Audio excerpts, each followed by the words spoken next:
Israel actually plans to exterminate the entire Arab Muslim population of the world. And the Muslims know this. And this is why their jihadism and their excesses have some basis in reality. They're trying to survive because they know that Israel simply is interested only in genocide and exterminating all the Arab people, bringing them under complete domination. And the Israelis are always exterminationists. Are they creating a Christian-Muslim war? Yes, that's all deliberate. See, there is no Christian-Muslim war. Now, I have filed legal papers in this town here before in a law case that I have going on, in which I state frankly that 1 billion Christians and 1 billion Muslims are now at a war to the death with each other, and the only victor will be the state of Israel, because Israel is getting rid of all of its rivals and all of its competitors at one fell swoop. It's a brilliant move, and it's also totally calculated and ruthless. Is the real enemy Israel? Yeah. Or Zionism, world Zionism. The state of Israel is nothing. It never has been. It's the tiniest state in the world, yet this is the most important state in the world. It's the most important state to the entire United States government because they put the interests of Israel before every other consideration, including the United States.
Well, Ezra is the dominant intellectual of the 20th century, and 4 of his proteges have been named have been given the Nobel Prize for Literature after he edited the work.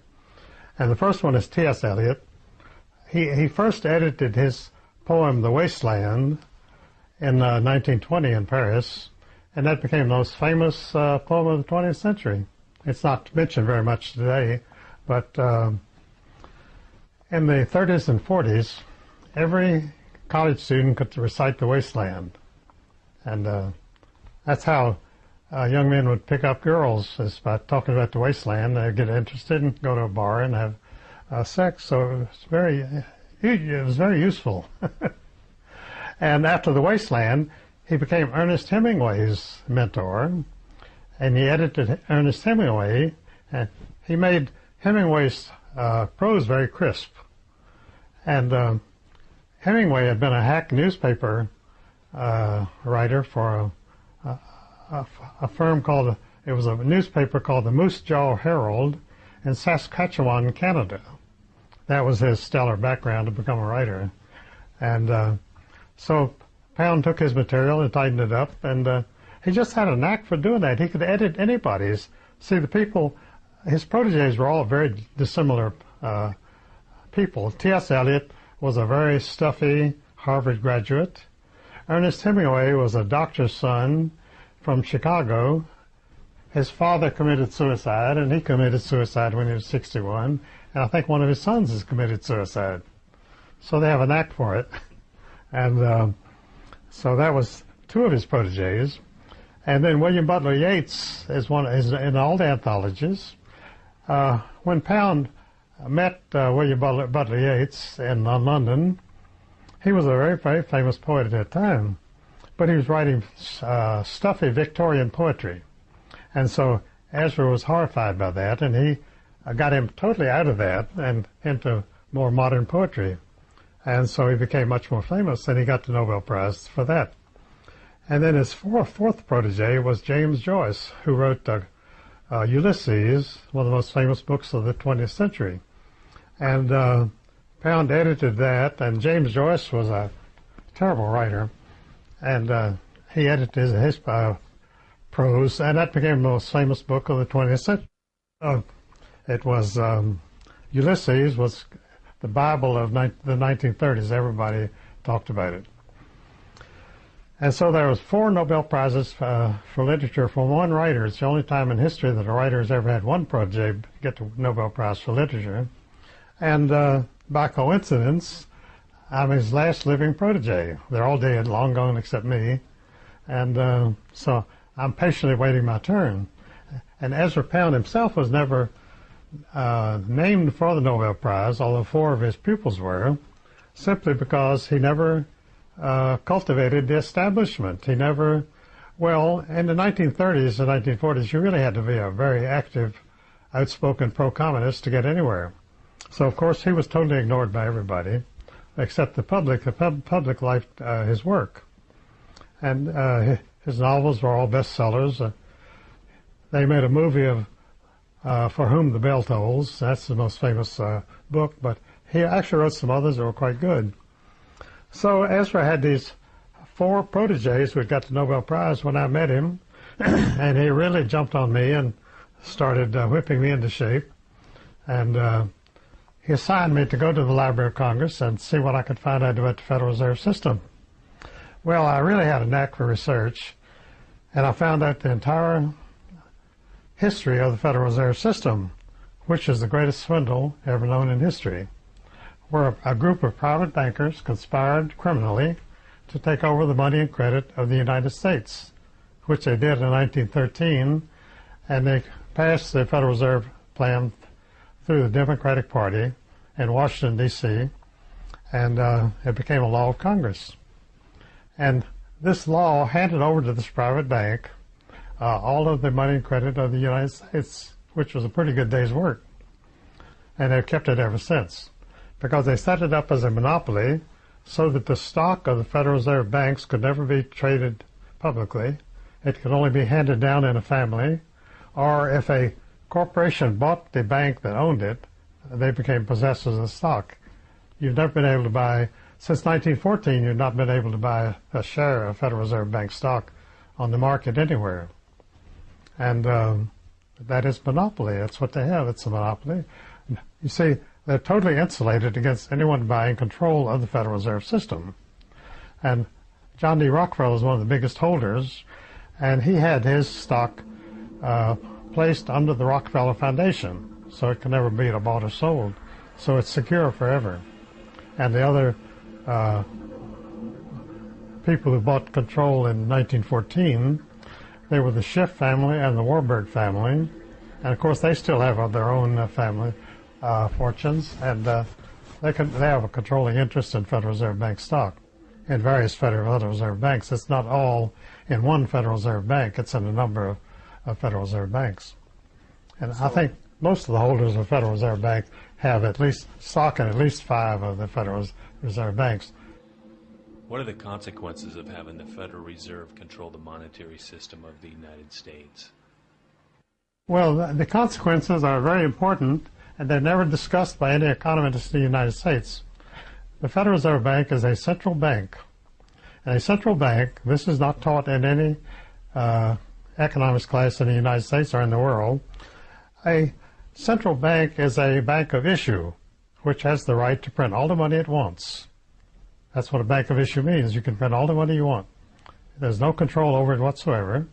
And right now, the Federal Reserve Bank is printing trillions of dollars, which are almost worthless, and they're looking for hyperinflation, actually, because it'll be a repeat of 1924 in Germany. But I think they've taken some precautions. It probably won't happen, because they've been through all that. They know exactly what will happen. And in hyperinflation, the money becomes worthless to the point where you have to have a wheelbarrow full of currency, paper currency, to buy a loaf of bread, which is normally worth 18 cents at that time. So they don't want to go through that again, so they're taking care of that. But the Federal Reserve has printed so much of this paper fiat currency, debt money, that it's overloaded the world. China and Japan have trillions of dollars of our so-called national debt, which is our currency. And, of course, they know that when it goes, it goes. When a currency becomes worthless, nothing's more worthless than a currency that becomes worthless. So they're staving off the inevitable by hedging and doing what they can. But once you buy this debt, this paper dollar currency, you're stuck with it unless you can find another sucker to take it off your hands. And there's nobody right now who wants any part of it. So China and Japan are stuck with it. And they bought this currency to maintain trade with the United States. That's all it was for. So in effect, we're financing our trade with China and trade with Japan by our Federal Reserve currency, which is new to federal. It's not federal any more than the Federal Express Company is a federal company. And it has no reserves because it doesn't need any reserves because it prints its own currency. If you could print your own money, what do you need of reserves? You just go and warm up the printing press and turn out another $10 billion. So, and finally, it's not a system. It's called the Federal Reserve System. It's not federal. It has no reserves. And it's not a system, but I'm the only person in the world who's ever defined it in my works as a criminal syndicate. And that's what it is. It's a criminal syndicate, just like the mafia, which is one of its subsidiaries, and the CIA and all of the criminal syndicates work out of the Federal Reserve System. Because that's what a Federal Reserve System is. A central bank is a group of bankers which have total control of a nation's economy. And they print their own money, print as much as they want to, and it eventually becomes worthless and through speculation. See, a central bank is set up for speculation. The Federal Reserve System was set up solely for speculation, and its author, Paul Warburg, who was a partner of Kuhn Loeb Company in New York, which, by the way, financed the Communist Revolution, financed the Hitler Revolution, and financed the Japanese entry into World War II. So I defined in my work that a central bank's principal role is for war finance, because war finance is the most profitable enterprise you can get into. And so if you're a banker, you're looking for the best investment you can make, which is a war. For instance, the Iraq War. Now, when they set up the Iraq War, Halliburton and Company, which is the oil production company, or an oil equipment company, actually, but it finances the big oil explorations. And they found out that, oil companies found out that a war is the most profitable investment you can have. During World War I, Rockefeller, out of his patriotic goodwill, upped the price of oil 5 times to the U.S. government. That's how we won the war. And that's how he became, he was already the richest man in the world. And the richest man in the world wants to become the richest man in the universe, which is your next step, and apparently he made that. So that's what it comes. People wonder why a billionaire wants more money. Now, H.L. Hunt's sons, 4 sons, each one of them started off life at 21 with $1 billion at that time. And as you can imagine, they haven't thrown it away. So they were, on paper, they're worth about $2 billion apiece at the present time. But who knows what their holdings are. How was the Federal Reserve set up? Well, it was set up as 12 districts. See, we had 48 states in the United States at that time. So you would think that the logical way would be to set up a Federal Reserve Bank in each state and have the 48 Federal Reserve banks. But instead, they carved the United States into 12 districts of their own, which they called Federal Reserve districts. And these 12 Federal Reserve districts are actually the government of the United States. They override the states and they override the federal government. And not many people know that. They don't know that this is the Federal Reserve System of the United States. the Federal Reserve districts. Why didn't the American people rise up or say something about it? They didn't say anything about it because it was a hidden conspiracy. Now I'm always called a conspiratologist, and people say I see conspiracies everywhere. But as I told a reporter for the Dallas Morning News a couple of years ago in a front page story, I said I've never had to invent a conspiracy in my life. There are more conspiracies than I can possibly write about. So it's not a question of seeing conspiracies under every bed. It's a question of seeing conspiracies in every commercial activity and every political activity that goes on in this country. Because they always have a hidden agenda, which means that the conspirators have to keep their identities concealed. And it's always criminal in nature because they always have some criminal objective to attain by operating this conspiracy. That makes it all persons involved in a conspiracy for a criminal purpose automatically become criminals, criminally liable. And that is the case of everybody who has anything to do with the Federal Reserve System. They're criminally liable for participating in a criminal conspiracy. And there's no other definition that you can make because under law, a person who is involved in a criminal conspiracy is a criminal. And that's the upshot of the whole thing. There's nothing more to be said. Why doesn't Congress control the money? Well, Thomas Jefferson and the writers of the Constitution specifically designated the Congress to control the money. And they designated that the monetary unit of the United States would be gold and silver. There is no specification anywhere in the Constitution for paper money. And what the Federal Reserve conspiracy of 1913 did, it made lawful a paper currency which the Constitution did not authorize. But they passed it through Congress, so it became public law of Congress, and that made it official that the Federal Reserve dollar became the monetary unit of the United States as paper currency, which totally defied the Constitution, which provided that only gold and silver could be the monetary unit of the United States, and that only Congress would control the monetary unit of the United States. So it was doubly unconstitutional at its outset. It's become more unconstitutional every day since. Is there any gold left in Fort Knox? No one knows. I worked with a man named Edward Durrell who spent quite a fortune of his own, probably $100 million, trying to prove that there was no gold in Fort Knox. And apparently he finally I was able to prove it, but they never published the fact that it's not there. And they had a number of congressmen go to Fort Knox, and they led them deep into the bowels of the earth, about 50 floors down in elevators. And there they were shown, through iron cages, they were shown some stacks of what were supposed to be gold bars. And they said, that's the gold stock of the United States. But the congressmen were not allowed to go into past the gold bars, the bars of the gold bars, and they were not allowed to, I think they finally extricated one gold bar and handed it to them, and they more or less could see there was gold, which you cannot determine except by a chemical assay. And so a congressman was handed a gold bar, and he agreed this is the entire gold stock of the United States.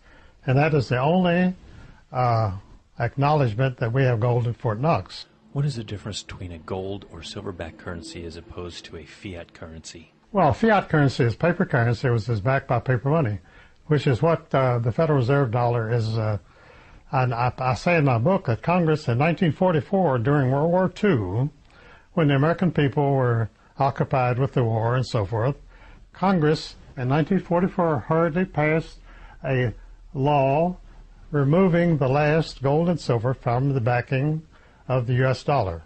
So since 1944, the U.S. dollar has been a paper-backed money issued against paper bonds. It's paper on paper. So that's the status today. The United States dollar is more or less the trading currency of the entire world, and it's totally worthless. Has no backing of any kind. What's wrong with paper or money? Well, You can take a Federal Reserve dollar bill and go to any store in the United States and buy $1's worth of goods. And so it's worth $1. It's accepted as $1. But it's accepted, credit means I believe. So that means that any merchant who accepts a Federal Reserve dollar says, I believe that this is a real dollar. So that's all there is to it. It's still a piece of green paper, which is worth what any green paper is. You can figure yourself.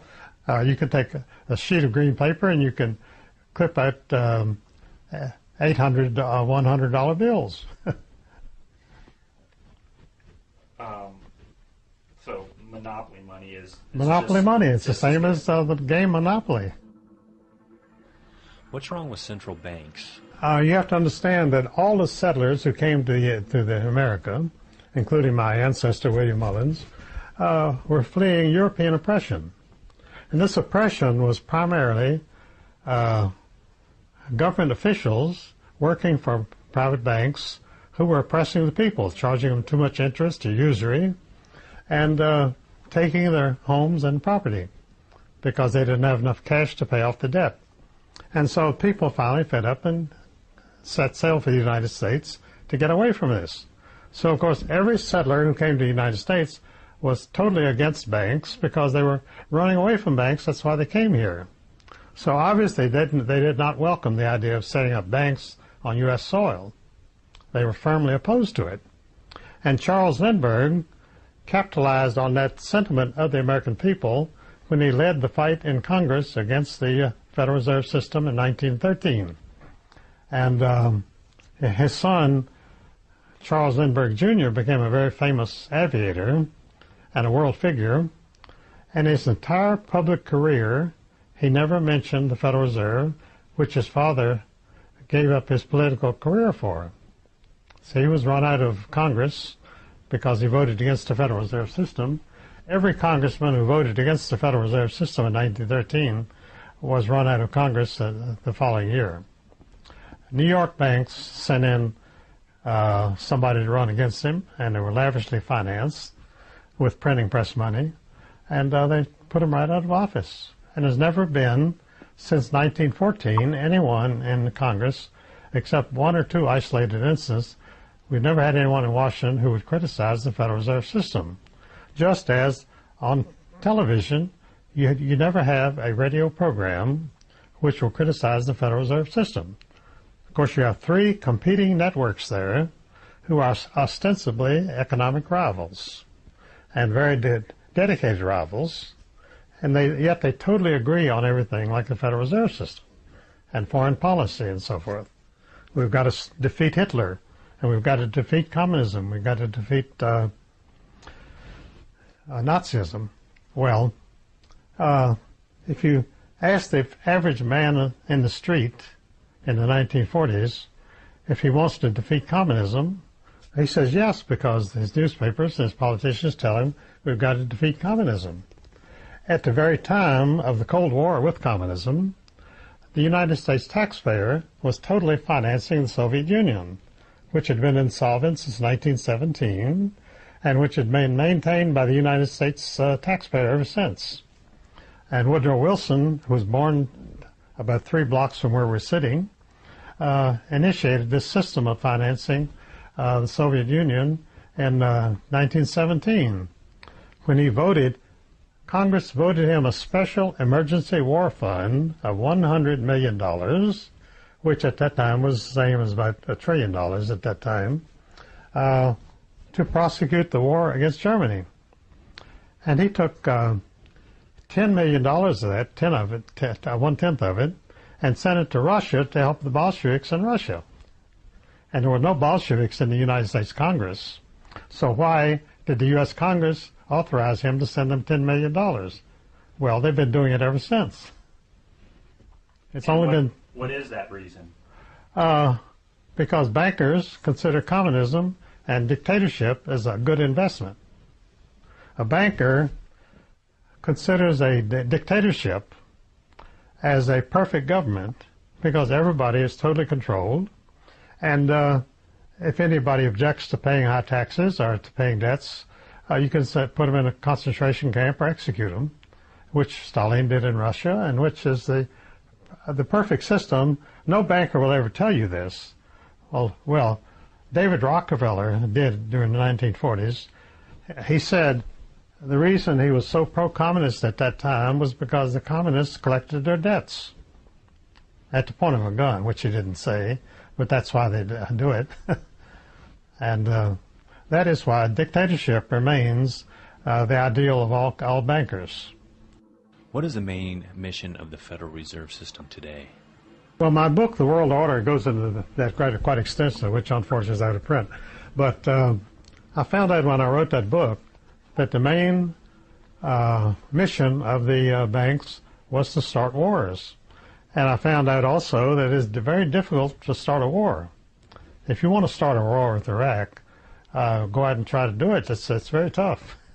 And it takes years of hard work.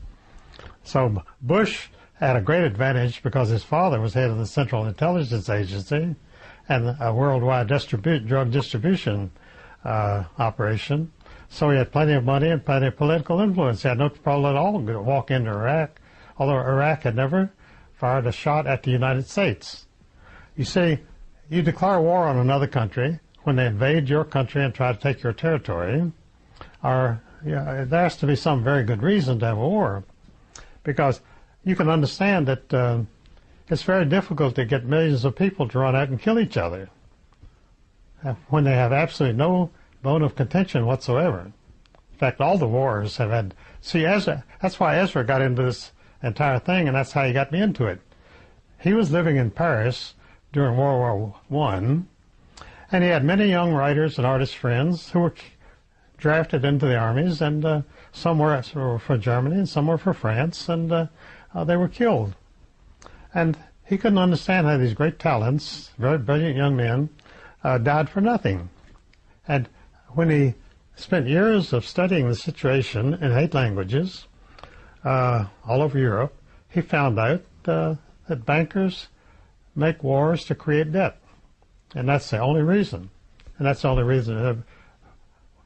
We went to war against Germany in World War I and World War II at a time when by census, 52% of the population of the United States was of German origin. So this was like a civil war. The bankers, the central banks of Europe, and they couldn't have World War I. They'd been wanting World War I since 1885. But the central banks of Europe had already bankrupted every country in Europe. And it was impossible to have a war. They didn't have enough money. There wasn't a country in Europe, England, France, Germany, Russia. There wasn't a country in Europe which could finance one day's war anywhere. So that's why they were conspiring in the United States to get the Federal Reserve System passed, because the Federal Reserve System was conjured up simply to make World War I possible. Without the Federal Reserve, there would never have been a World War I. No American would ever have died in World War I. So you can say they were murdered by the bankers, because that was the only reason they were there.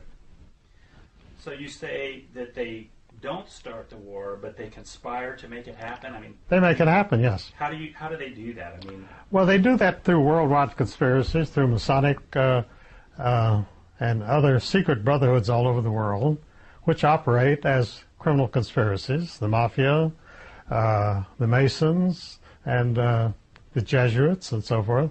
There are always these underground groups which are very profitable. When you get into one of those things, you get into very profitable situations. And when you're in one of these organizations, you become very wealthy yourself. Al Capone became one of the richest people in the United States. And he complained to the newspaper men. He said, "I'm just like any other businessman." And he was. All businessmen were like him, but they wouldn't admit it. Is the United States government a corporate banking criminal enterprise? Well, it's a conglomerate of various criminal enterprises. There are many criminal enterprises in the United States. Some are quite large and some are quite small. Is the government a criminal enterprise? Always a criminal enterprise. Because the elections are completely staged and manipulated from the beginning to the end. The candidates are chosen through a very careful process of someone who will thoroughly agree with anything they want to do, foreign policy and economic policy. There are two ways you govern a country, and that's through economic policy and foreign policy. Because as far as a country itself, it's a limited operation. The United States is limited to the borders of this country. Is the U.S. monetary system controlled by the Bank of England? Oh, yes, it is. I say that in my book. The subtitle of my book, Secrets of the Federal Reserve, is The London Connection, in which I prove conclusively that London still runs the United States. See, London is still the world market of the world bankers. Not Washington, not New York, and not Tokyo, and not Berlin, but it's London.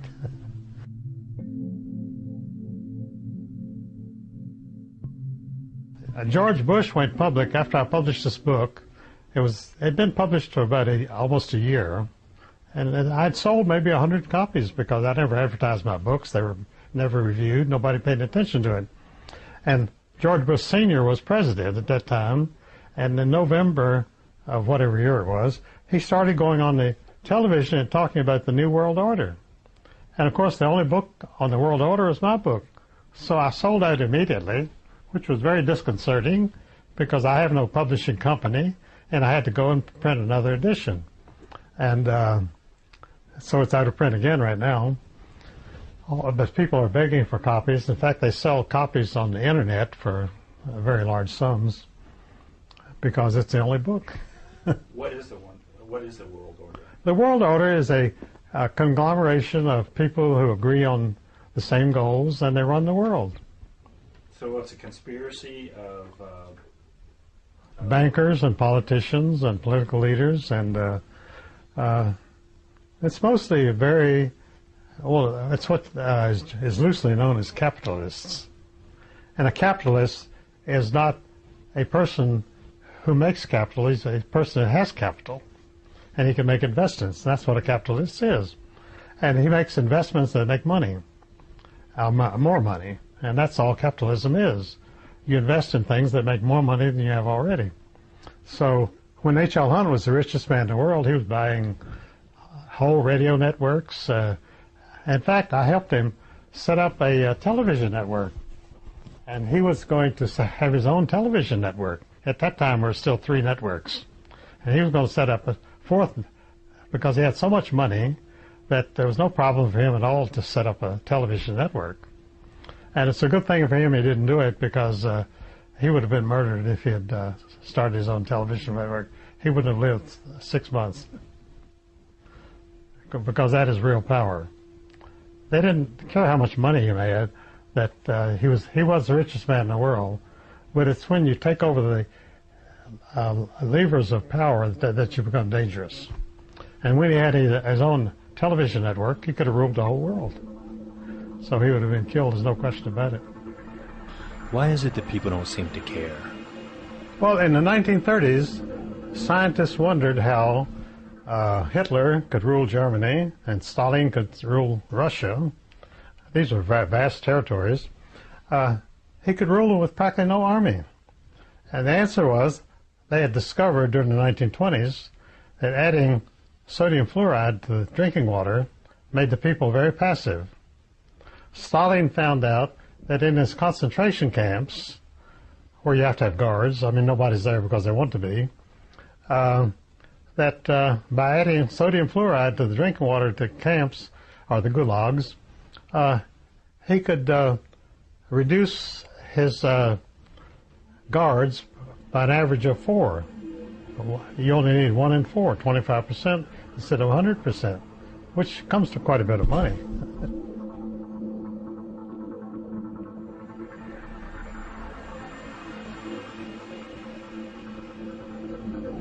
Sodium fluoride is a byproduct of the manufacture of aluminum, which is a very complicated, well, you have it in Florida. It's a very complicated manufacturing process, and a byproduct of the manufacture of aluminum is sodium fluoride, which is a very dangerous chemical and is very expensive to dispose of. So somebody came up with the imaginative premise that maybe sodium fluoride could be used to add to water, and maybe it would help prevent cavities in children in their teeth. There was never any study conducted on this, and no proof whatsoever that this was true. But Congress, with the judicious application of bribes, passed a bill enacting sodium fluoride addition to water supplies all over the United States. And we haven't had a revolution since. And we had one-party government ever since. Why did America get involved in World War II? Well, it was inevitable because World War II was simply a rerun of World War I, exactly the same cast of characters. And in fact, it was the same person, Colonel Mandell House, whose father was a Rothschild agent during the Civil War. And the senior House managed to have runners, privateers, bring cotton from the South to the British mills so that they could operate during the Civil War. So he made a lot of money, of course. And at the end of the Civil War, Colonel House was the only person in the state of Texas who had any money. So he took over the entire Democratic Party in the southern states, which were occupied territory, and still are. You still have two political parties in the South. They're called the carpetbaggers and the scalawags. The carpetbaggers are the Republicans, and the scalawags are the Democrats. And you have exactly the same government that you have had in martial law in 1865, with the same people running everything. It's a perfect setup because everybody knows each other, everybody agrees with each other. There hasn't been a political contest in any southern state since 1865. Is there a difference between carpetbaggers and scallywags? Well, there is a difference. The difference is in the name. One group calls themselves Republicans, and the other calls Democrats. The Republicans are not Republicans, and the Democrats are not Democrats. As I say, they're carpetbaggers and scalawags, but they're not known. The press doesn't use those terms because it's offensive to some people. Some people would be offended by that. Was the United States ever really a true republic? I don't know that we were. I really do not. Because the people who rewrote the... we started off with the Articles of Confederation. See, that's where the Confederacy comes from. Because when the southern states seceded from the Union, they were exercising the prerogative which they had been given during the Articles of Confederation to secede at any time. You see, the Articles of Confederation gave every state complete autonomy over its own power, over its own people. And so the southern states in 1860 decided to secede from the Union, which they had a perfect right to do. But in 1787, they rewrote the Articles of Confederation, and it was actually a secret convention of Masons in Philadelphia, and they rewrote the Constitution to create a federal government, mainly for the borrowing power. The bankers wanted a country which could have a borrowing power and which could pay back the money. And that was not possible under the Articles of Confederation.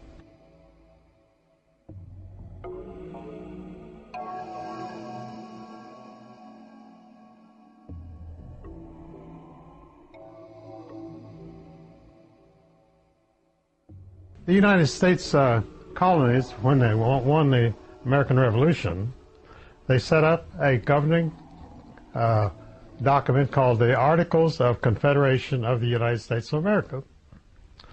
And that was our sole constitution. But then these Masons got together in 1787 and said, we need a instrument of federal power, and we need an instrument able to borrow money and repay it. And that's why they rewrote the Articles of Confederation, and that's why they did it in secret, because they didn't dare tell anybody that that's what they wanted to do, to set up a dictatorial federal power which the Supreme Court was invented to maintain federal power.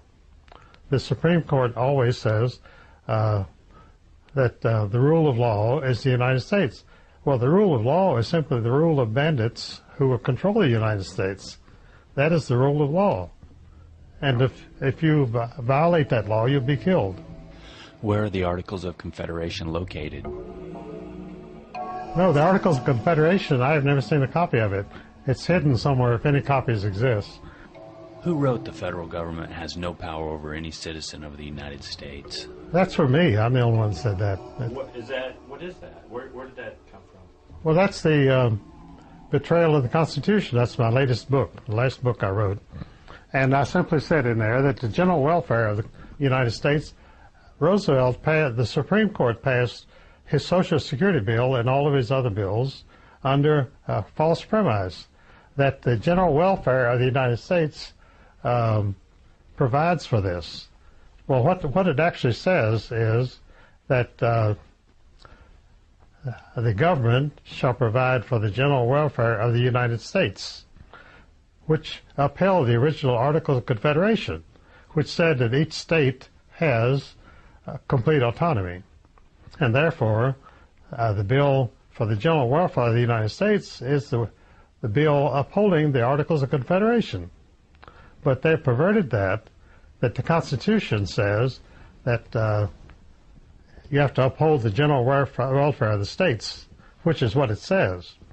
And all of the government programs for citizens are totally illegal because only a state has the power over a citizen.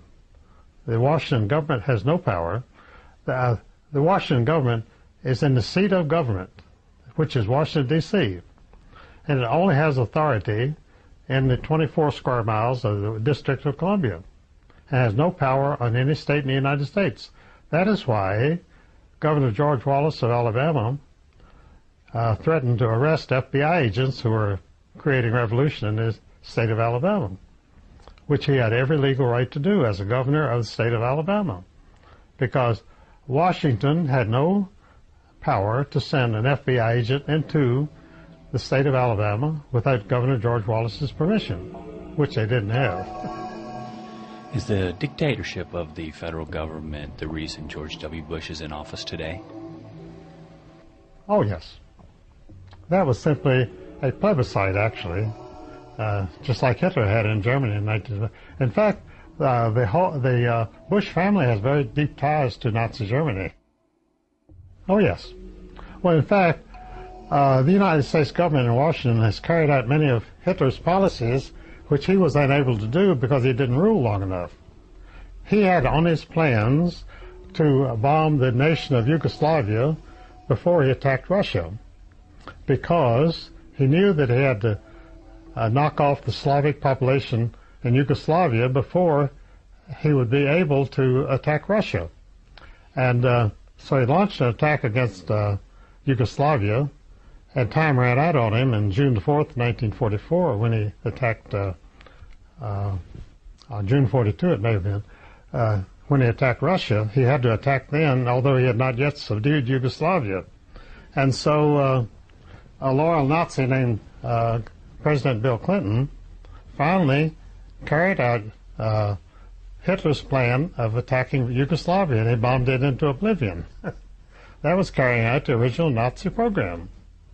Because certainly the people of Arkansas, where Clinton was from, had no interest in bombing Yugoslavia. And I could give you many parallels of government action in the last 25 years, which is carrying out the policies of Adolf Hitler. Who financed Hitler's war?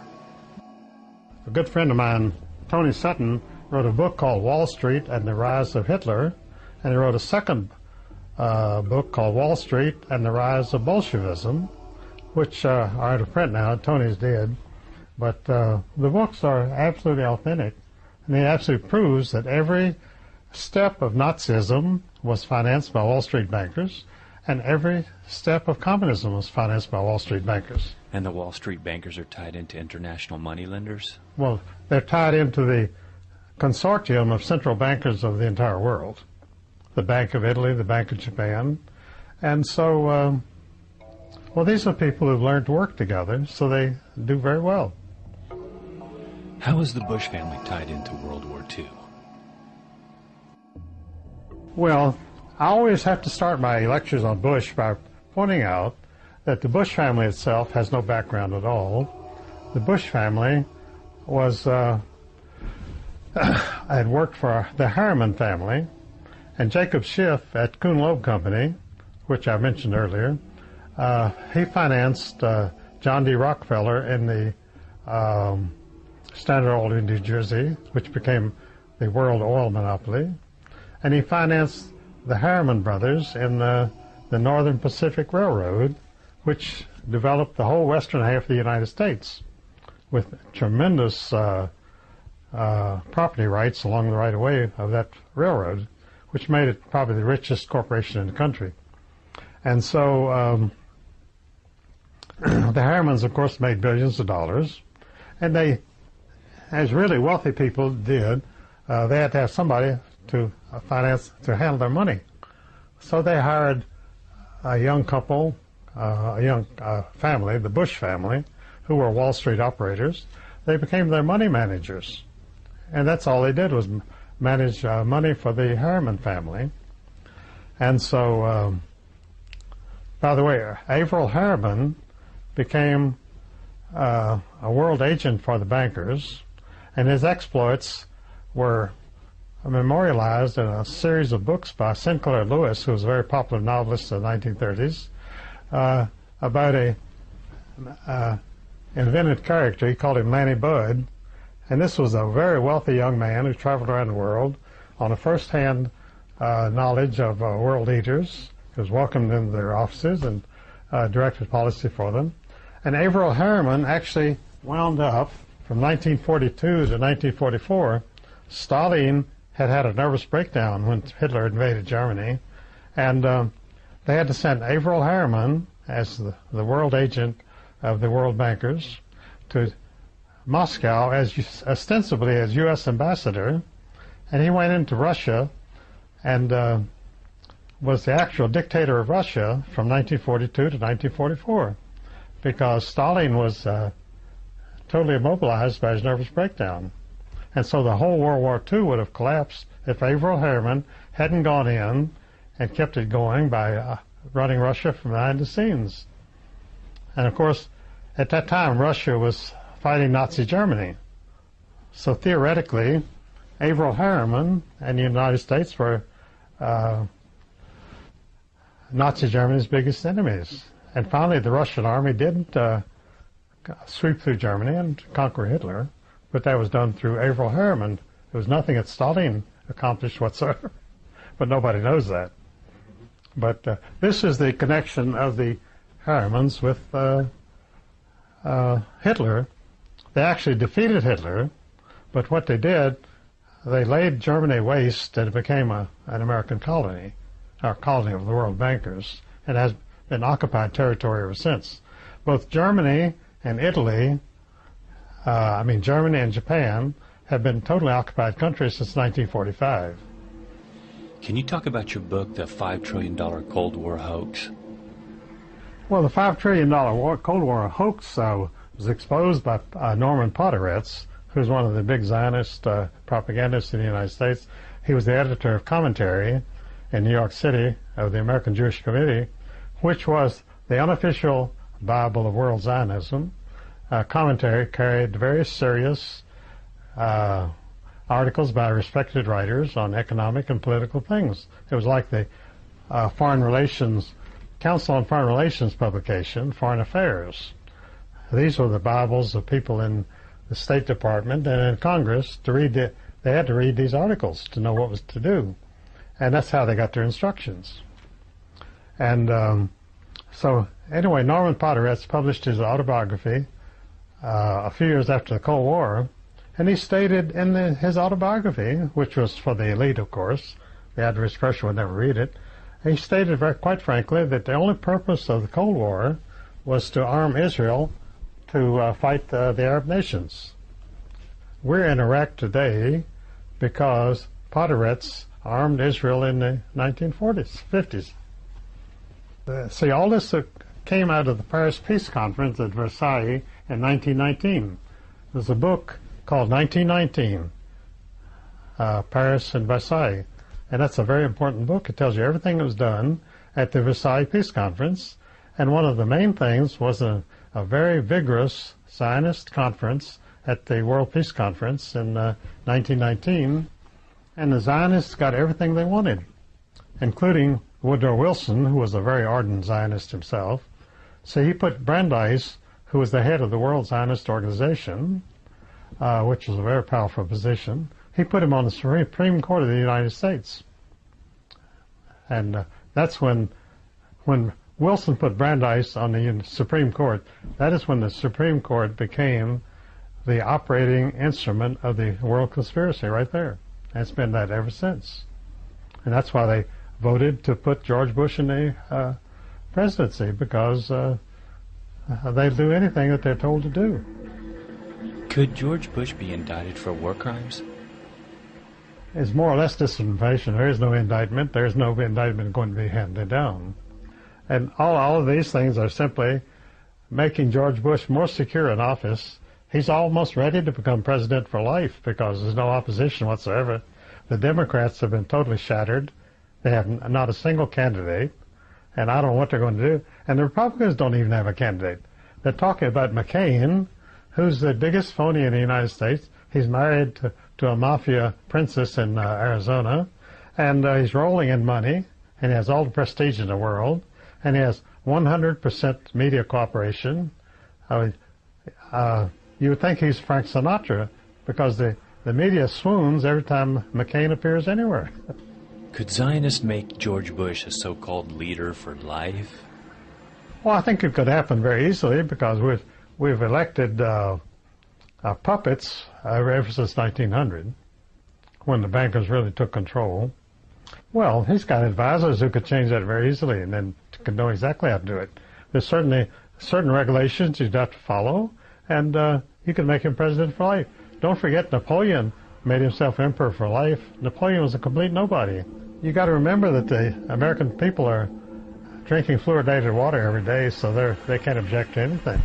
It's very easy to do, because 9/11 was a step in the right direction, and they can repeat 9/11 at any time, like the Murray Building bombing in Oklahoma City, and the Waco Holocaust of burning a church, an entire church congregation alive in their own church, which Hitler never did in his worst years, but we welcomed it in this country.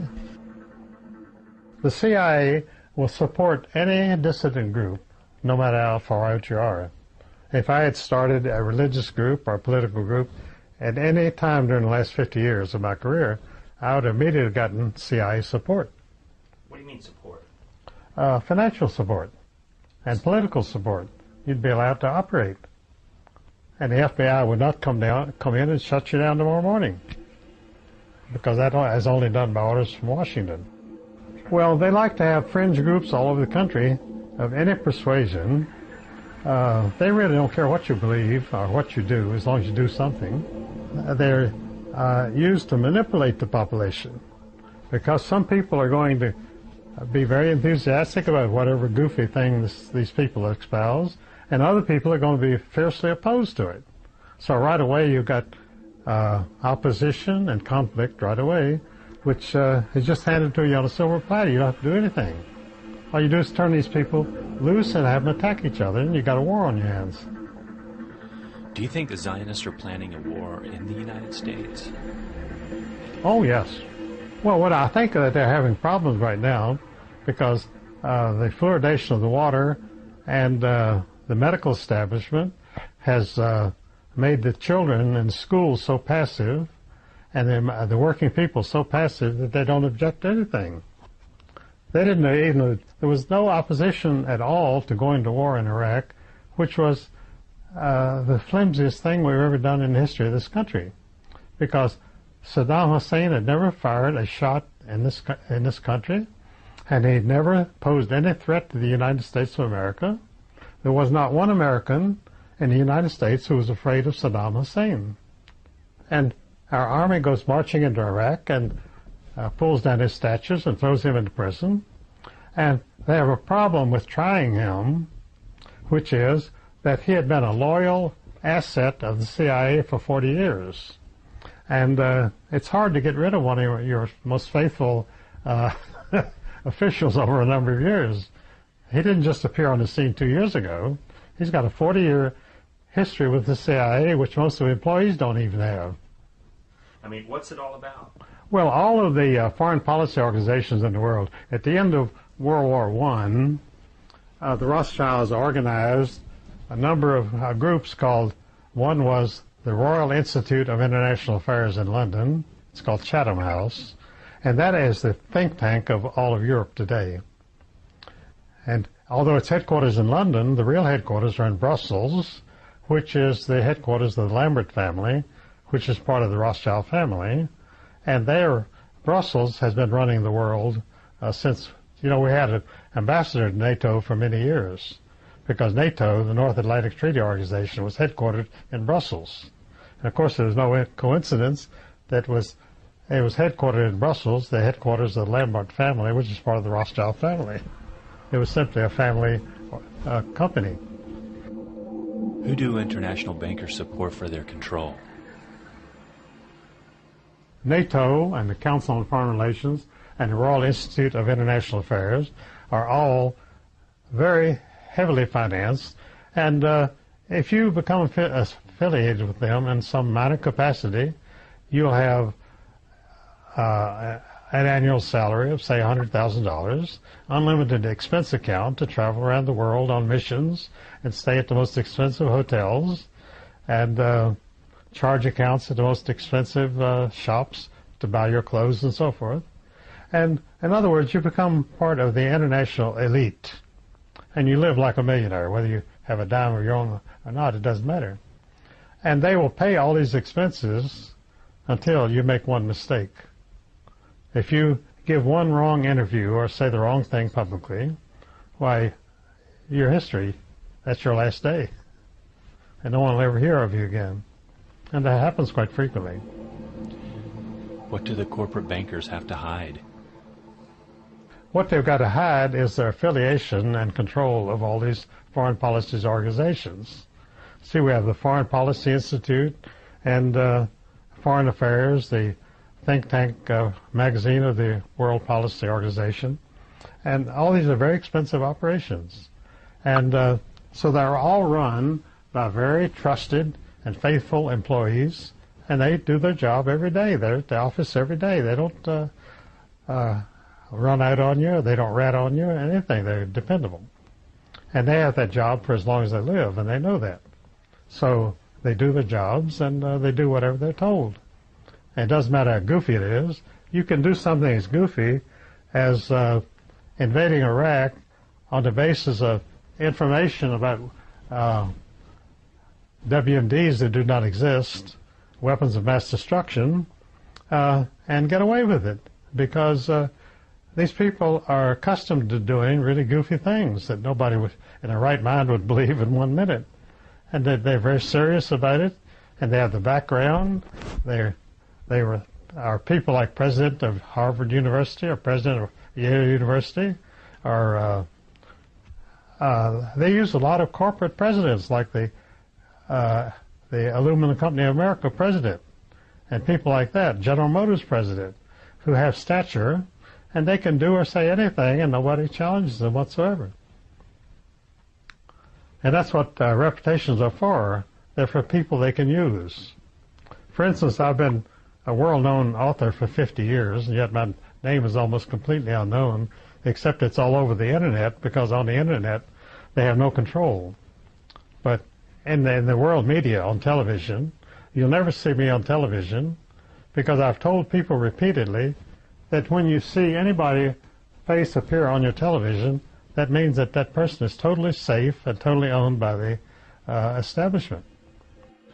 Who controls the United States government today? Well, it's a conglomerate of various criminal enterprises. There are many criminal enterprises in the United States. Some are quite large and some are quite small. But Is the government a criminal enterprise? always a criminal enterprise, because the elections are completely staged and manipulated from the beginning to the end. The candidates are chosen through a very careful process of someone who will thoroughly agree with anything they want to do, foreign policy and economic policy.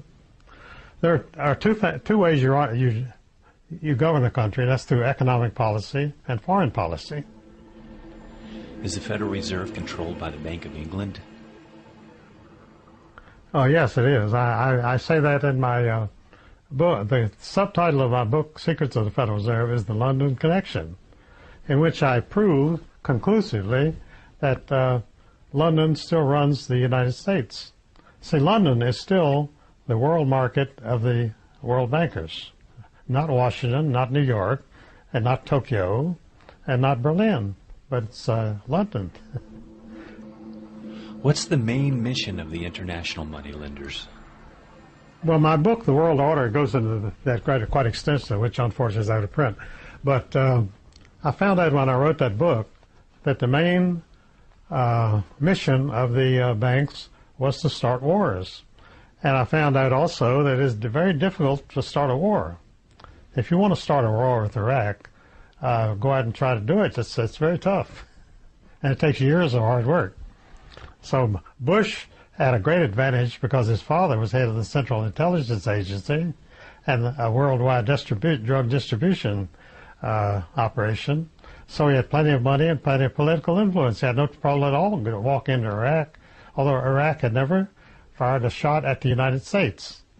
You see, you declare war on another country when they invade your country and try to take your territory, or there has to be some very good reason to have a war, because you can understand that it's very difficult to get millions of people to run out and kill each other when they have absolutely no bone of contention whatsoever. In fact, all the wars have had... See, that's why Ezra got into this entire thing, and that's how he got me into it. He was living in Paris during World War I, and he had many young writers and artist friends who were drafted into the armies, and some were for Germany and some were for France, and they were killed. And he couldn't understand how these great talents, very brilliant young men, died for nothing. And when he spent years of studying the situation in 8 languages all over Europe, he found out that bankers make wars to create debt. And that's the only reason. And that's the only reason. We went to war against Germany in World War I and World War II at a time when by census, 52% of the population of the United States was of German origin. So this was like a civil war. Amazing. And in fact, the Constitutional Convention failed by 1 vote to make German the official language of the United States in 1780, because it missed by 1 vote, because the predominant population of the country was German. Although it was settled by the English and the French, the English and the French were both too aristocratic to go and live in the desert, a wild country like the United States. And so when Rothschild hired the Hessian troops to battle the American colonists, who were English colonists, and King George III realized that the American colonists would not fight against their British brothers, who were troops from George III from England. And so he had to go to Germany and hire the Hessian troops, who were mercenary troops. And the payment for that rent of these troops became Rothschild was the agent for that. That was his first start towards world power. He made so much money out of the Hessian troops. So there was another consequence. All of these German troops declined to return to Germany, because they had a whole continent here that they had their pick of. Why should they go back to Germany, where every inch of land was owned by somebody already, and you could only get it if you bought it, and it was very expensive. And they could stay in the United States and have 1,000 acres of very good land for nothing. So of course they all stayed. I mean, you can't beat a bargain like that anywhere. Does Israel control the foreign policy of the United States? Israel completely controls the United States. In fact, Ariel Sharon, the president of Israel, has said that repeatedly publicly. It's very seldom picked up by the press. But he says the United States will do anything we tell them to. Not ask them to, but tell them to.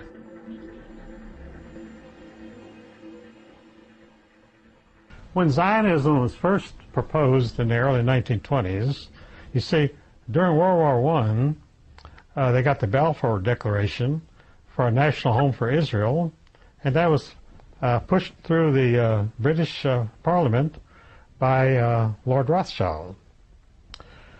And because it was such a raw deal, because nobody in the world wanted a national home for the Jews, particularly the Jews, because they lived very well as a parasitic people all over the world, and they didn't particularly look forward to the idea of being confined to one country, which of course they never have done. And so most of your prominent Jews, including Jacob Schiff of Kuhn Loeb Company, who bankrolled the Bolshevik Revolution in Russia, Jacob Schiff from 1920 to 1926 was an outspoken anti-Zionist. He believed that it would be suicidal for the Jewish people to have a national home, which of course they would have to be loyal to, as opposed to the freedom that they enjoyed, which was to be a citizen of every nation in the world, which was ideal for what they wanted to do. Can Zionists destroy the world? The Zionists have brought the world to the brink of total destruction, economic and natural resources and everything else. You see the skyrocketing price of oil and the skyrocketing price of real estate in the United States. This is a activity which can't go on at this pace long in a few weeks more, and everything's going to totally collapse. So wiser heads, of which are very few, realize that you can't keep going like this. But the bankers and the people who are making the money wanted to keep going like this, because when you're making trillions of dollars, you don't want to quit. It's an addiction. And so they'll keep letting this go on a few more months and see what turns up. There is a revolution going on in the world today, which is actually the world turning. As the world turns, it goes to a certain phase and another phase and another phase. And that's where we are now. Everything is changing, but we can't see it because it's not a day-to-day change. But there is, well, the Internet was one example, because under the Internet, people like myself, which have all media totally closed, television, newspapers, and yet I've become a internationally known writer just by doing it myself. And it can be done. So things are not static. Things are less static than they've ever been.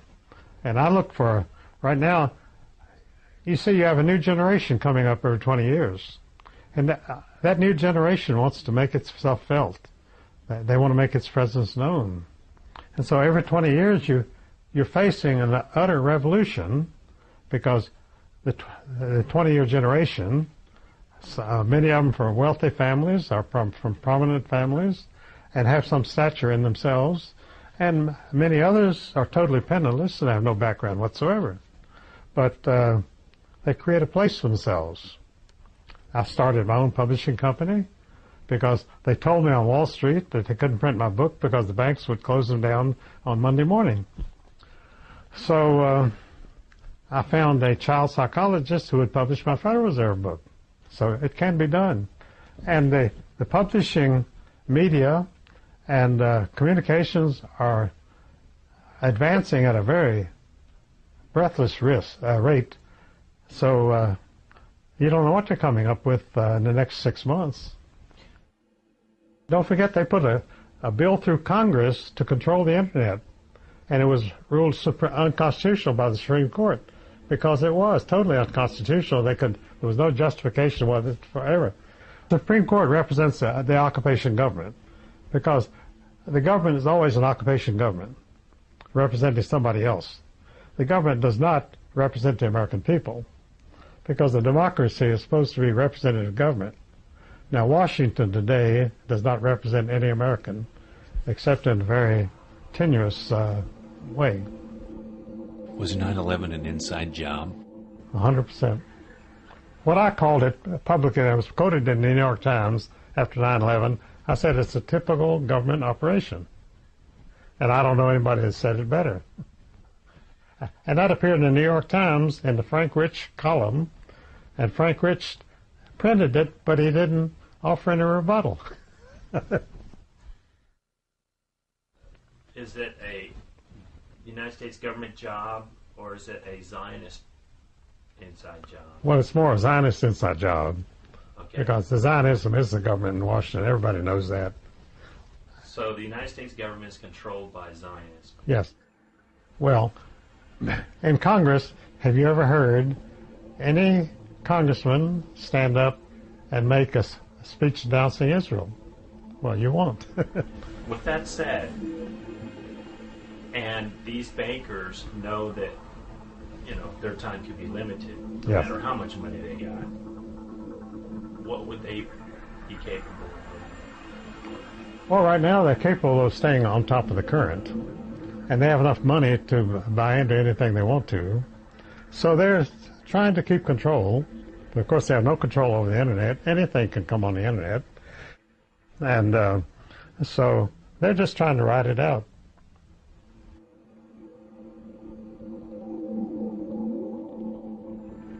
The Protocols of the Elders of Zion are a very debated document which appeared in the 19th century, and supposedly it's a program by which the Zionists were going to take over the world. The techniques that they would use to do this by controlling communications and education and governments and so forth. And it's a very detailed program for exercising power. And so this document was immediately denounced, and the Zionists denied that it ever existed and so forth. But it was finally brought before a court in Basel, Switzerland, and a judge ruled that the Elders of Protocol of Zion was a forgery. And of course, a forgery is an illegitimate copy, an unauthorized copy of a real document. So the judge's ruling that the Protocols of Elders of Zion was a forgery established that there was a real document somewhere called the Elders of Protocols of Zion, although none was produced. And so ever since then, whenever you mention the Elders of Protocols of Zion, they say, well, that was ruled a forgery by the court in Switzerland. And it was ruled a forgery, which meant that it was a copy of a document that it existed somewhere. I mean, when you forge a check for $100, there has to be an original check somewhere for $100 that you forged. So the Elders of Protocols of Zion is the same thing. The fact that the court ruled that there was such a document meant that there is such a document somewhere and is eventually produced. Henry Ford was the most famous publisher of the Elders of Protocols of Zion, although it's been published in millions of copies ever since 1870. And the reason that Henry Ford published this, as you know, he was an automobile maker, and the fact is he was a very successful manufacturer of automobiles, and because he was so successful, he became the richest man in the world in 1927. The New York Times named him as the richest man in the world. Well, as the richest man in the world, he became fair game, so bankers set about trying to buy control of his stock and control of his company. And he needed capital to expand. He was expanding so rapidly, he needed a lot of capital. He needed hundreds of millions of dollars to keep his motor car company going or to sell it to somebody else. So he tried to borrow the money from Kuhnloeb and the Wall Street bankers, and they told him they'd be glad to lend him the money, but they wanted controlling interest. In other words, he had to give away the company. It would no longer be his. So he was very indignant about that because he was a Michigan farmer, and he didn't like being robbed. And so he began to publish articles about these Jewish bankers that tried to rob him, And he made a crusade out of it. He launched a newspaper called the International Jew, which became a series of books, which I think were 9 volumes, which told the background of the Jews as white slavers. They were very active in slavery. They brought slavery to America. And their adventures in alcohol. They were behind the, after Prohibition, they became the biggest liquor manufacturers in the world. Most of it was cheap whiskey, which was cut with raw alcohol, which blinded hundreds of people and killed many thousands more. And it was typical of their operations because killing people wholesale seems to be a get-rich-quick idea that if you can kill thousands of people, you're going to be very rich.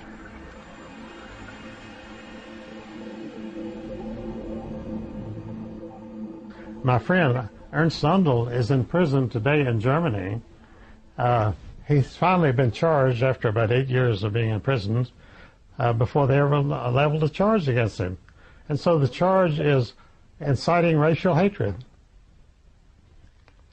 And Ernst Zundel has never been a member of any group which incites racial hatred. So he'll probably never be tried, because that's what happened to Ezra Pound. He was imprisoned in St. Elizabeth's under a capital charge of treason, punishable by the death penalty, but they never dared try him because when they called him in and said, Dr. Pound, because he was a doctor of letters from Hamilton College, how do you plan to defend yourselves on these charges? And Ezra said to them, I will stand behind everything that I've ever publicly uttered on politics. And they were devastated because he had too big a reputation, a worldwide reputation, to be tried when he would demolish every argument they came up with. So they got 3 government psychiatrists to testify that he was incompetent to participate in his own defense because he said he'd stand by everything he had said. So these psychiatrists said he was incompetent to participate in his own defense, and they held him in prison for 13.5 years, and I was told on Capitol Hill that he would never be released in his lifetime. I was told that by General Lucius Clay and by Supreme Court Justice Tom Clark and 2 other leading officials in Washington, because I had personal connections with them, and I didn't talk to them myself, but George Simpson, the founder of National Press Club, said, well, I'll ask around about Ezra what his chances are. And he came back and reported to me that they all said he will never be released from St. Elizabeth's in his lifetime. And 8 years later, the government dropped all charges against him, and he walked out a free man. Why was Ernest Zundel deported? Well, he was a Holocaust denier. They've called me a Holocaust denier also, although I've never denied there was a Holocaust because I've never even admitted there was one. So, Do you think there was? Well, there was no Holocaust.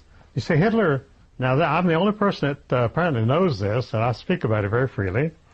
In the waning wars of World War II, when the Allies started to bomb Germany very heavily, Hitler moved all of the Jews out of German cities into rural areas in these camps.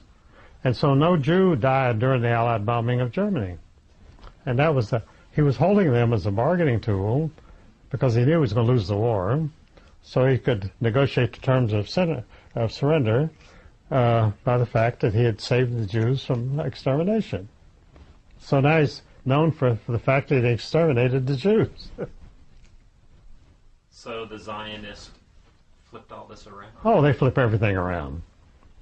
in their favor. For the name hate monger, which they've called me many times, and a hate monger is a person who criticizes Israel. That's all that matters. That's the only definition of a hate monger. Is there a difference between a Jew and an Israeli? Oh no, because the Jews are the occupants of Israeli. Although the Palestinians lived there, it was originally their land, but they were dispossessed, and so they're not considered as existing. Palestinians have no rights according to Israel. I think according to Israel, nobody has rights but Jews. Well, they have a perfect claim because they say God gave them a real estate deed to the property. and which they refuse to show anybody, but it's considered valid. Are the Jews God's chosen people? Well, that occurs in the Old Testament. I don't know how often, but the Old Testament also contains many pages of denunciations of the Jews by the God and threats to punish them for their transgressions. It's about 50-50. There's more verbiage in the Old Testament of God denouncing the Jews and threatening the Jews than there is of calling them his chosen people. Well, what's the difference between a Christian and a Jew? Theoretically, biologically, we're the same people. We're human beings. Well, the Jewish people, according to my book, The New History of the Jews, the Hebrews got their name from Habiru, Habiru. And Habiru meant bandits in the Old Testament. So these people were known as bandits all over the Middle East. But the Jews have their own book, which is called the Talmud. And in the Talmud, which is the Jewish Bible, they continually denounce Mary as a whore and a prostitute, and Jesus as a madman, and sometimes as a homosexual. And so it's totally anti-Christian. But they've never bothered to explain any of these accusations. But they're rabbis studying this for all their lives. So they apparently conclude that it's absolutely true, and there's no apology for using those terms. And of course, 1 billion Christians who have some belief in Christianity resent this very much about Mary and Jesus being all these foul names. So this is done simply to keep passion stirred up between the various religions. Is the CIA controlled by Zionists? Well, my book, The World Order, has the only history of the CIA. I went through at least 6 histories of the CIA, which were between 800 and 1,000 pages apiece. And from that, I got the entire history of the CIA. And I have it all in 10 pages in my book, The World Order. I'm sorry I don't have one with me. But as I say, this so-called friend carried off a copy about a month ago. I told him, I said, this is my print copy. I got to reprint this book. And he said, I'll get it back to you in a week. And I haven't heard from him in 3 weeks. Tell me about that. How does that start in your book, and where does it go? Well, I give the entire history of the CIA, which was formed in 1940 in London by the British General Staff. And the chief architect of the CIA, which was established as a branch of the Secret Intelligence Service, SIS of England, which was established by the Bank of England in 1694 and became the best intelligence service in the United States because it had unlimited funds because that was financed by the Bank of England. It was simply a private intelligence agency for the Bank of England, just like the FBI is a private intelligence agency of the Federal Reserve System. When they had the Ruby Ridge Massacre in Idaho, I was traveling there and lecturing at that time. And so I did a talk show, and there was a young interviewer who was asking me about this, and I said, he said, well, what about all these police units that are attacking Ruby Ridge? And I said, those police units are all Federal Reserve police units. And he said, there's no such thing as a Federal Reserve police. And I said, they're all Federal Reserve police. Who do you think pays them? And he cut me off. It's the only time I've ever been cut off on a talk show in my life. The thing went dead. You think people just don't want to know, or they just think, or what? Well, when you tell them the real facts, they don't want to admit it. And so the only thing is to hang up the phone. Or attack you. Well, they do that constantly. Whenever your name, once they hang up on you, whenever your name is mentioned, if somebody says, why don't you have Eustace Mullins on? They said, listen, I had him on ad nut on this program, and he practically wrecked my whole program. And that's true. I've taken 50 talk shows hosts off the air in the last 50 years.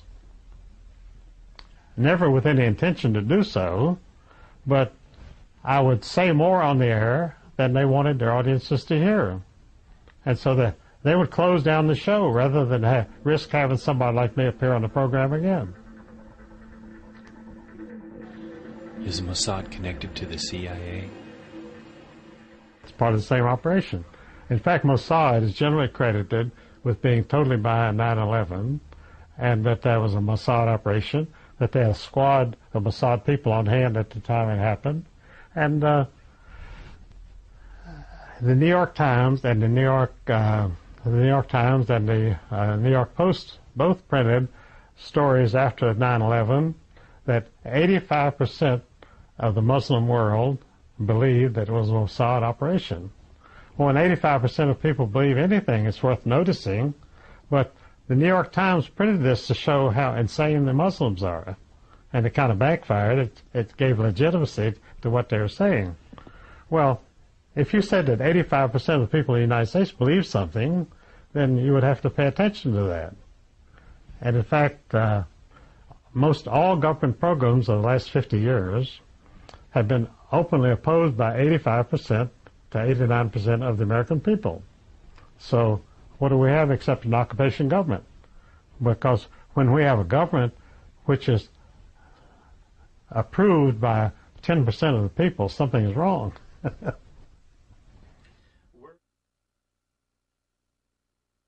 You said that Zionists were on hand during 9/11. Where were they? They were in the buildings around there. They were directing operations, and they were filming, and they were recording, because they wanted a record of this situation.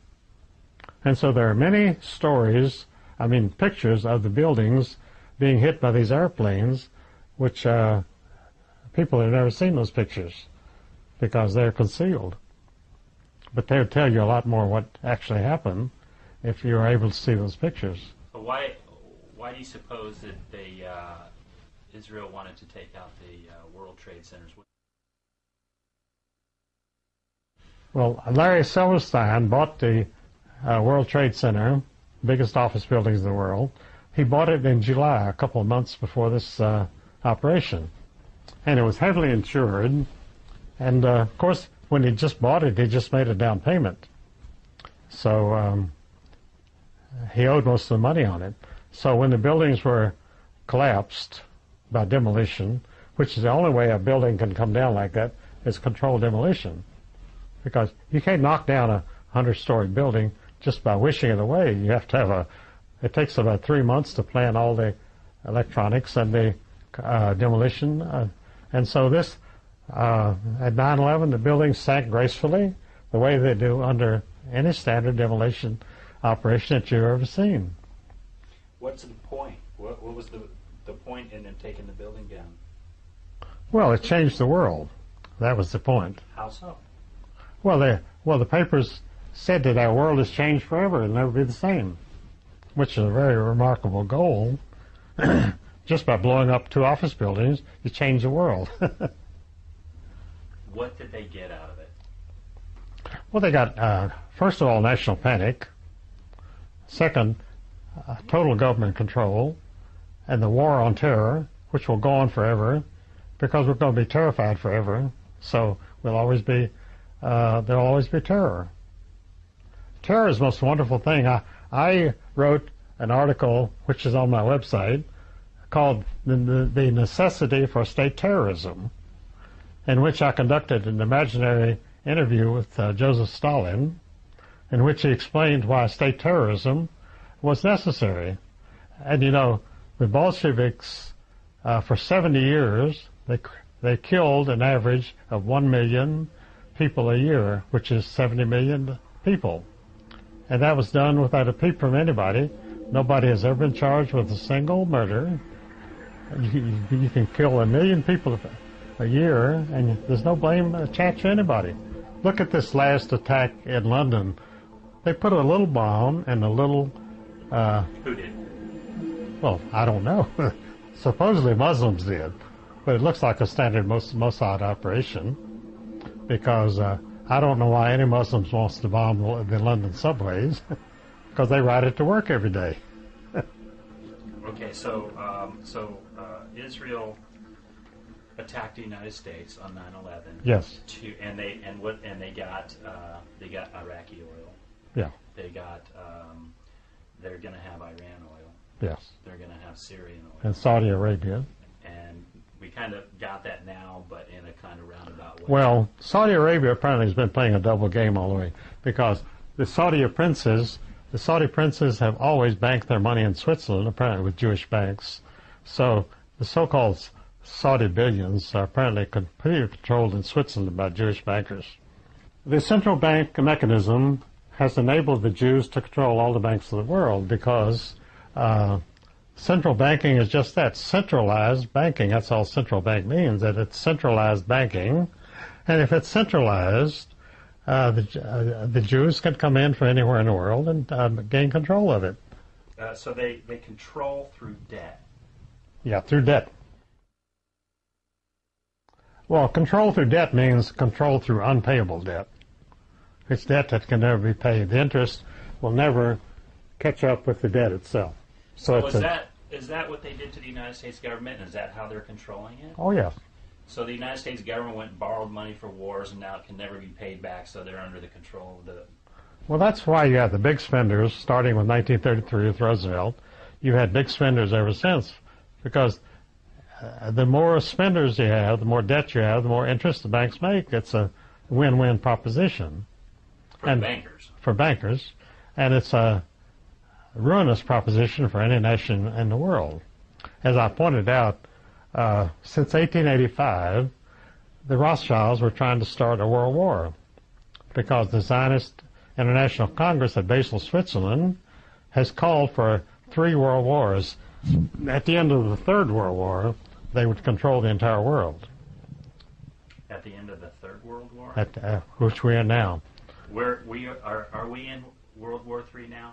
Well, I just filed a court paper in which I pointed out that 1 billion Christians are fighting a war to the death against 1 billion Muslims, which will leave Israel in charge of the world, which was predicted at the 6th International Zionist Congress in Basel, Switzerland in 1896.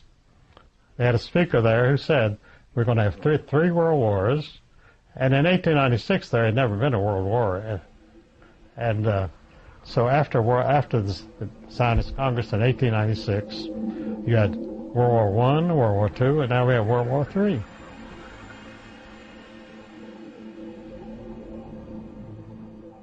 Jewish people feel like they can be safe only if they control the world, because they have developed a mythology throughout the world that no matter where a Jew goes, he's going to be killed by somebody, and that everybody hates Jews and everybody wants to kill them.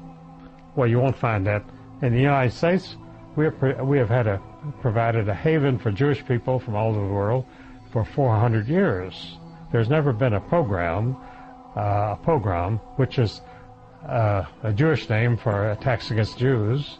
There's never been a pogrom in the United States in 400 years, yet we have multi-million-dollar organizations like the Anti-Defamation League of B'nai B'rith, which claim that there's enormous activity, anti-Semitic, throughout the United States, and that Jews are in immediate peril of annihilation here. And this is pure mythology. There's no basis for it whatsoever. But on the basis of this mythology, they raised hundreds of millions of dollars of tax-exempt money in the United States, and the Internal Revenue Service and the Federal Bureau of Investigation both completely back this program of illegal money raising for a fake organization. And they all should be in prison for it. Well, why do you suppose that Jewish people are so paranoid? Well, because that's part of their religion. Because from the beginning, in the New History of the Jews, I point out that they have always believed in ritual human sacrifice, and this has caused objections everywhere they've lived. And it's their own practices which bring down retribution on them. It's not because anybody hates Jews. I don't think you hate Jews. I don't hate Jews at all. And I don't hate Jews because I have no reason to hate Jews. Why do they hate us? Well, because we're in the way Of what? of their world power. They want world power, and the only way they can the only way they can obtain world power is to get rid of us. So then we're talking a major war. Oh yes, eventually. The thing is that when you talk about a major war, you have to realize that most people don't care one way or the other about the Jews. So how could you have a major war about Jews? Well, the answer is they manipulate people, because we've had 2 world wars and we're at World War III at the present time. Well, how did these 3 world wars come about? By manipulation. We marched into the desert in Iraq, which was part of the old Ottoman Empire. There's no such thing as an Arab country, because they were Turkish provinces for many years. And so we were fighting in Iraq for a country that didn't exist before 1919. And that's becoming a major World War III between Muslims and Christians. Who are the terrorists? Anyone who opposes Israel is a terrorist. That's where the word originated. We never heard of terrorists 50 years ago. Who considers you to be an anti-Semite? The Jewish people consider Ezra Pound and myself as the real anti-Semites. They must be attacked and denounced every time the name is mentioned. When I published the Federal Reserve book in 1953, over 50 years ago, the book was immediately attacked publicly by the Anti-Defamation League of B'nai B'rith, the same people who got me discharged from the staff of the Library of Congress, the only person ever discharged from the staff of the Library of Congress for political reasons in its entire history, because usually people at the Library of Congress are not politically active, and I was not politically active. I had never voted in an election at the time that I was fired from the Library of Congress. So that shows you what an activist I am. Do you think that they are going to stage another 9/11 event? Oh, they almost have to. It has to be something further. I've said for a year, at least a year, that they've got to have another 9/11. And I don't know what they're going to do.